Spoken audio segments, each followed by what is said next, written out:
Mr. Santos, it's 9:15 a.m. The consolidated sales report is late again. This is affecting our team productivity in the overall performance appraisal. Ramon, traffic nga. Ascent at email. Wala akong magagawa sa biyahe. Unperiod. I am filing formal employee grievance report right now. Sige, Ramon. Magumi na akong dito. Mark, Ramon, sa opisina ko. This is now a formal case for a complete resolution. We must adhere for disciplinary procedure. Good afternoon. Ramon Diaz, ang reklamo mo ay nasa attendance policy.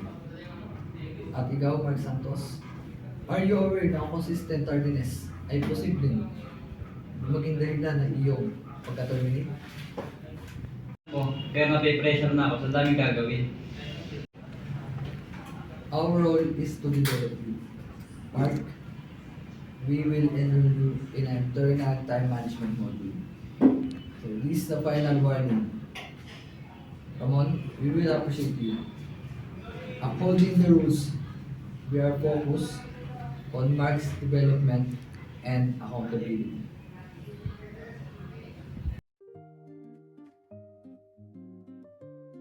Victor Reyes, thank you for coming. Our company is highly value employee welfare. Sa palagay mo, bakit kami ang magiging dahilan ng paglago ng iyong karir? Sir, naniniwala po ako sa iyong malakas na stronger branding. Nais ko po ng aking career sa isang organisasyon na nagpapalaga sa iyong capital income. Excellent. What if your department head asked you to process requests that against company policy? I would respectfully decline. I would explain the need for compliance and refer to him the policy manual with integrity first. Very well, Victor. You show strong behavioral competencies. This week, the director joined us for final assessment.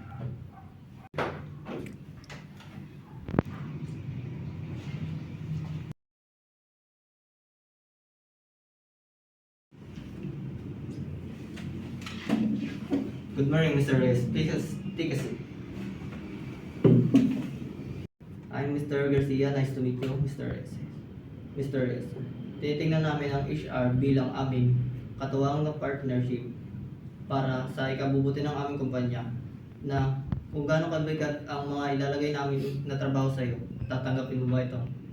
Yes, sir. Para sa akin, it's just about ensuring that our human capital performing its best, starting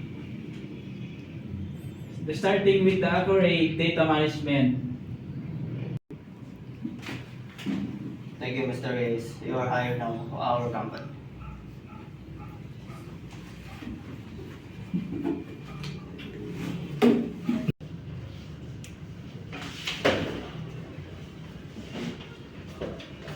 Take a seat.